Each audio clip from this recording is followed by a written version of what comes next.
ঈদের আগে জমজমাট কোরবানির পশুর হাট। বৃষ্টি মাথায় নিয়ে কোরবানির পশু কিনতে হাটগুলোতে ভিড় করছেন ক্রেতারা। ছোট ও মাঝারি গরুতে ক্রেতা ঝোঁক এবার বেশি।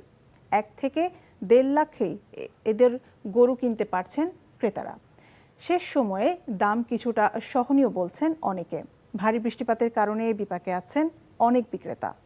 নাজিবুর রহমানের রিপোর্ট। জ্যৈষ্ঠের খরতাপের পর নগরীতে দুদিন ধরে থেমে থেমে বৃষ্টির দেখা। সবার সব প্রয়োজনে আপন হয়ে আছে ফ্যামিলি ফ্রিজ কঙ্কা। হ্যাপি থাকুন। এর মধ্যে চলছে পশু কেনাবেচা। ছোট গরুর বিক্রি ভালো, 70 থেকে 1 লাখ পর্যন্ত দামে কিনতে পারছেন ক্রেতারা। এর মধ্যে বিক্রেতারা দাম হাঁকাচ্ছেন কিছুটা বেশি। মাঝারি গরুর চাহিদাও বেশ, বিক্রি বেড়েছে শেষ সময়ে। 1,20,000 থেকে 2 লাখের কাছাকাছি দামে গরু কিনতে পারছেন অনেকে। তবে বড় গরুর চাহিদা কম, তাই দামও কম হাঁকাচ্ছেন বিক্রেতারা। গরুর দাম আমার কাছে রিজনেবল মনে হয়েছে, খুব বেশি একটা না।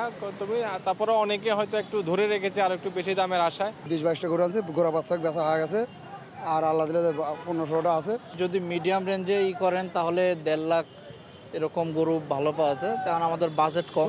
17টা বেচছি, আরে গোটা 6 আছে। আল্লাহর রহমতে খুব বাজার ভালোই, খারাপ না। এবছরের হাট ব্যবস্থাপনা সন্তোষজনক বলছেন স্থানীয় সরকার প্রতিমন্ত্রী। ডিএনসিসি প্রশাসককে সাথে নিয়ে গাবতলী হাট পরিদর্শন শেষে হাটে চাঁদাবাজি নিয়ে প্রশ্নের জবাব দেন তারা। আমরা ক্রেতা বিক্রেতা উভয়ের সঙ্গে কথা বলেছি, সবাই বলেছে পরিবেশ ভালো আছে, স্বস্তিদায়ক আছে, এবং হাসিলের যে বিষয়টি, মোট পশুর মূল্যর 5% যে বিষয়টা, এটা আমরা নিশ্চিত করেছি।